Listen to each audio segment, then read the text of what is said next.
आर्थिक वर्ष 2025-26 राज्य बजेट रे महिला सशक्तिकरण उपर विशेष गुरुत्व दिया जायछि। माननीय मुख्यमंत्री मोहन चरण माझी लोकप्रिय सुभद्रा योजनार परिसर वृद्धि करने को जाई सुभद्रा प्लस नामक योजना घोषणा करिसेंते।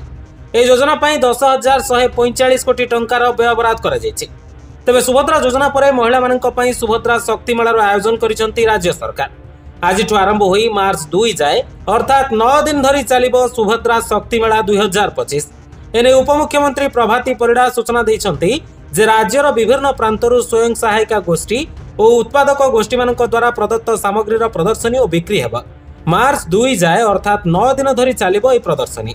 हस्तशिल्प, टेराकोटा, बाउंस शिल्प, हस्ततंत्र एवं घरोई आवश्यकीय सामग्री ठारू आरंभ करी अन्यान्य सामग्री बिक्री हेबा।